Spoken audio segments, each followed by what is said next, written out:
Hello दोस्तों, स्वागत है आपका आपके अपने YouTube channel Trisha education hub में। आज हम आप लोगों के साथ में एक बड़ा ही इंटरेस्टिंग टॉपिक डिस्कस करने वाले हैं। आज हम आप लोगों के साथ में मध्य प्रदेश के खेलों से संबंधित टॉपिक को डिस्कस करने वाले हैं। जैसा कि आप जानते हैं, चाहे MPPSC का एग्ज़ाम हो, चाहे MPSI का एग्ज़ाम हो, चाहे संविदा शिक्षक का एग्ज़ाम हो, चाहे व्यापम का कोई भी एग्ज़ाम हो, किसी ना किसी एग्ज़ाम के अंतर्गत हमें स्पोर्ट्स से, खेलों से कई सारे क्वेश्चन एग्जाम में देखने के लिए मिलते हैं। तो आज हम आप लोगों के साथ में डिस्कस करने वाले हैं मध्य प्रदेश के स्टेडियम के बारे में, मध्य प्रदेश की जितनी भी खेल संस्थाएं उनके बारे में और खेल अकादमियों के बारे में। जैसा कि आप जानते हैं, यह टॉपिक बड़ा ही महत्वपूर्ण हो जाता है। तो आइए इस टॉपिक को वन बाय वन डिस्कस करते हैं। सबसे पहले हमारे पास में लिखा हुआ है मध्य प्रदेश के स्टेडियम। जैसा कि आप जानते हैं, स्टेडियम से कहीं ना कहीं क्वेश्चन पूछ लिया जाता है।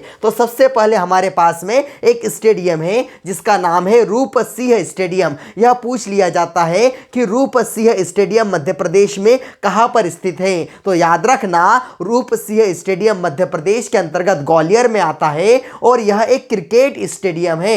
और आपको पता होना चाहिए इसकी खासियत क्या है। तो याद रखना, यह दुधिया रोशनी के लिए बड़ा ही फेमस है, अर्थात दूध सी जो रोशनी आती है उसके लिए स्टेडियम बड़ा महत्वपूर्ण हो जाता है। और आपको एक बात पता होना चाहिए, इसी स्टेडियम पर हम यदि देखें तो सचिन तेंदुलकर जो थे, हमारे मास्टर ब्लास्टर सचिन तेंदुलकर, जिन्हें क्रिकेट का भगवान कहा जाता है, इनके द्वारा सबसे पहले साउथ अफ्रीका के खिलाफ 200 रन सबसे पहले इसी स्टेडियम पर बनाए गए थे।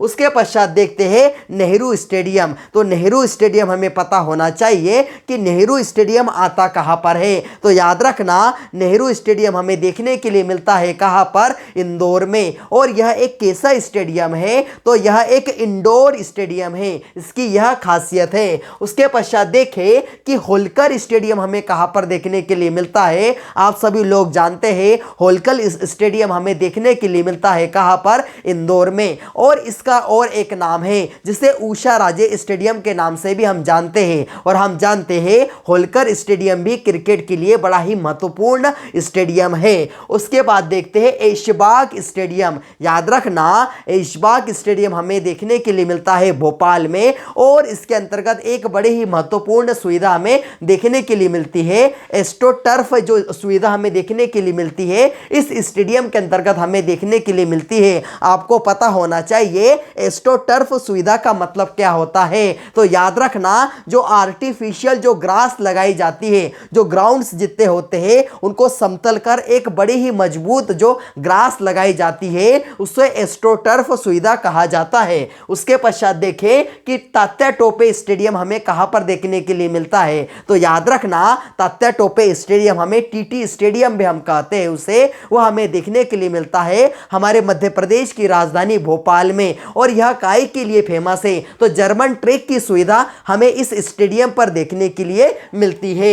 उसके पश्चात अभय खेल प्रसार। याद रखना, अभय खेल जो प्रसार हमें देखने के लिए मिलता है, यह हमें देखने के लिए मिलता है इंदौर में। और याद रख सकते हैं, यह सबसे बड़ा, हम यदि देखें कि मध्य प्रदेश का सबसे बड़ा इंडोर स्टेडियम यदि कोई है तो वह देखने के लिए मिलता है अभय खेल प्रसार। इस प्रकार से भी याद रख सकते हैं, जो अभय है उसे किसी का भय नहीं है, अर्थात वह बड़ा ही महान है, सबसे बड़ा है, अर्थात सबसे बड़ा इंडोर स्टेडियम अभय खेल प्रसार हमें इंदौर में देखने के लिए मिल जाता है। उसके पश्चात हमें देखने के लिए मिलता है बॉम्बे अली स्टेडियम। यह स्टेडियम भी हमें भोपाल में देखने के लिए मिल जाता है। उसके पश्चात देखने के लिए मिलता है पंडित रविशंकर शुक्ल स्टेडियम। जितने भी हम देखें पंडित रविशंकर शुक्ल से सभी ज्यादातर हमें जो चीजें देखने के लिए मिलती है, वह हम जानते हैं पंडित रविशंकर शुक्ल, हम जानते हैं मध्य प्रदेश के प्रथम मुख्यमंत्री हुआ करते थे।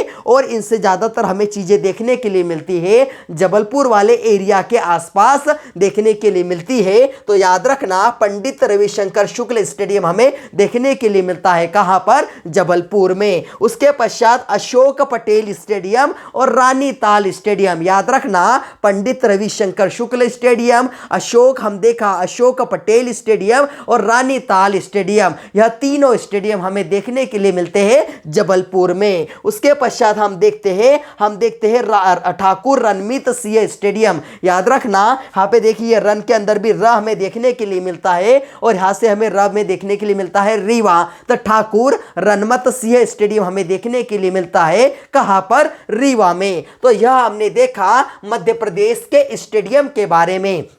इसके पश्चात मध्य प्रदेश के हम देखने वाले हैं खेल संस्थाएं। तो देखिए खेल संस्थाओं के अंतर्गत बड़ा ही महत्वपूर्ण हो जाता है, आता है परीक्षा में इस प्रकार से क्वेश्चन आता है कि पारसी क्लब का संबंध किससे है? तो याद रखना, पारसी क्लब का जो संबंध होता है वह क्रिकेट, हम देखें क्रिकेट क्लब है। और सबसे पुराना यदि क्लब देखें मध्य प्रदेश का तो वह याद रखना पारसी क्लब हमें देखने के लिए मिलता है 1890 के दरमियान यह क्लब बन चुका था। और यह आता कहां पर है? तो याद रखना यह हमें देखने के लिए मिलता है इंदौर में। उसके पश्चात हम देखें होलकर क्रिकेट एसोसिएशन, हमने ऊपर भी देखा होलकर स्टेडियम हमने देखा जिसे उषा राजे स्टेडियम के नाम से जाना जाता था। उसी प्रकार से होलकर क्रिकेट एसोसिएशन हमें देखने के लिए मिलता है इंदौर में। और वह कब एस्टैब्लिश्ड हुआ था? 1941 में। ऐसा याद रख सकते हैं कि होलकर क्रिकेट स्टेडियम मध्य प्रदेश का 1 नंबर स्टेडियम है। वहां पर सभी लोग क्या करते हैं, जितने भी खिलाड़ी आते हैं वह क्या करते हैं, चौवे मारते हैं 1 नंबर पर। तो 41 से आप याद रख सकते हैं 4 मारते हैं 1 नंबर पर। तो 1941 इस प्रकार से आप याद रख सकते हैं। उसी प्रकार से बैडमिंटन एसोसिएशन हमें देखने के लिए मिलता है कहां पर? तो बैडमिंटन एसोसिएशन हमें देखने के लिए मिलता है जबलपुर में। याद रखना यहां पर भी हमें बैडमिंटन में भी ब देखने के लिए मिल गया और जबलपुर के अंतर्गत भी हमें ब देखने के लिए मिल जाता है। इसी प्रकार से आप किसी ना किसी ट्रिक से इसे याद रख सकते हैं। 1946 के अंतर्गत यह एस्टैब्लिश्ड हो गया था। उसके पश्चात हम देखें कि टेबल टेनिस एसोसिएशन हमें कहां पर देखने के लिए मिलता है? यहां पर भी देखिए टेबल में ब देखने के लिए मिलता है और जबलपुर के अंतर्गत भी हमें सेकेंड जो वर्ड है वह ब देखने के लिए मिल जाता है। तो यह 1957 के अंतर्गत हमें देखने के लिए मिलता है टेबल टेनिस एसोसिएशन जबलपुर 1957। उसके पश्चात आता है बड़ा ही महत्वपूर्ण हो जाता है मध्य प्रदेश खेल संचालनालय। यह कहां पर है? तो जितने भी खेल का जो संचालन होता है हम जानते हैं मध्य प्रदेश की राजधानी हमारी भोपाल है और वहीं से होता है। अर्थात हम देखें तो यह भोपाल में आता है और 1975 से इसकी शुरुआत हो जाती है। उसी प्रकार से मध्य प्रदेश हम देखें खेल एवं युवा कल्याण विभाग, आजकल देखें वर्तमान के अंतर्गत हम ग्रामीण अंचलों में ले लो, शहरी अंचलों में ले लो, सभी प्रकार के जो खेल कराए जाते हैं इसी डिपार्टमेंट के द्वारा खेल एवं युवा कल्याण विभाग भोपाल के अंतर्गत जिसका हेडक्वार्टर हमें देखने के लिए मिलता है यहीं से संचालित किए जाते हैं। और यह भी कब एस्टैब्लिश्ड होता है? 1975 के अंतर्गत हमें देखने के लिए मिलता है। तो यह हमने देख ली खेल संस्थाएं। उसके पश्चात आता है खेल अकादमी। यहां से हमें एमपीपीएससी के अंतर्गत, एमपीएसआई के अंतर्गत और संविदा शिक्षक हो, व्यापम का कोई भी एग्जाम हो, ज्यादा करके क्वेश्चन यहीं से देखने के लिए मिल जाते हैं। तो देखिए सबसे पहले आता है महिला हॉकी अकादमी। सबसे पहले हमें देखने के लिए मिलती है महिला हॉकी अकादमी। यह हमें देखने के लिए मिलती है कहां पर? ग्वालियर में। कब एस्टैब्लिश्ड हुई थी, इसकी स्थापना कब हुई थी? तो 2006 के अंतर्गत हमें देखने के लिए मिलती है महिला हॉकी अकादमी, ग्वालियर में है, 2006 के अंतर्गत स्थापित हो गई थी। उसी प्रकार से देखिए मार्शल आर्ट अकादमी, शूटिंग अकादमी, इक्वेस्ट्रियन अकादमी अर्थात होता है घुड़सवारी से संबंधित जितनी भी अकादमी होती है उसे इक्वेस्ट्रियन अकादमी के नाम से जाना जाता है। उसके पश्चात पुरुष हॉकी अकादमी और एक अकादमी आप देख सकते हैं नीचे वाटर स्पोर्ट्स अकादमी। यह सभी अकादमियां कहां पर है? हमारे मध्य प्रदेश की राजधानी भोपाल में है। और याद रखना यह सभी कब देखने के लिए मिलती है, कब स्थापित हुई थी? 2007 में स्थापित हो गई थी। किस प्रकार से आप इसे याद रख सकते हैं। देखिए हम जानते हैं कि मध्य प्रदेश की जो राजधानी होती है सभी नेता लोग वहां पर रहते हैं। जितने भी हम देखें मुख्यमंत्री देखें, जितने भी मंत्री वगैरह सब देखें, वह कहां पर रहते हैं, भोपाल की राजधानी हम देखें मध्य प्रदेश की राजधानी भोपाल में रहते हैं। तो उनके साथ में जितने भी उनके कमांडो वगैरह होते हैं, उनकी सिक्योरिटी जो होती है वह कैसे होते होंगे, सभी को मार्शल आर्ट आता होगा, सभी क्या होते होंगे, शूटिंग के अंदर एक्सपर्ट रहते होंगे, सभी क्या रहते होंगे, इक्वेस्ट्रियन यानी घुड़सवारी के अंदर भी एक्सपर्ट रहते होंगे, वाटर स्पोर्ट्स के अंतर्गत भी हम देखें तो एक्सपर्ट रहते होंगे। साथ ही साथ पुरुष सभी क्या करते होंगे, हॉकी अकादमी के अंदर भी एक्सपर्ट हम मान सकते हैं रहते होंगे। तो यह सभी उनका क्राइटेरिया बड़े ही मजबूत होते होंगे उनके सिक्योरिटी गार्ड। तो इस प्रकार से आप उसे लिंक करके किसी ना किसी प्रकार से याद रख सकते हैं। उसके पश्चात हमें देखने के लिए मिलता है स्विमिंग अकादमी। तो स्विमिंग अकादमी हमें देखने के लिए मिलता है होशंगाबाद में। कब आती है, 2008 में एस्टेब्लिश्ड हुई थी। हम जानते हैं,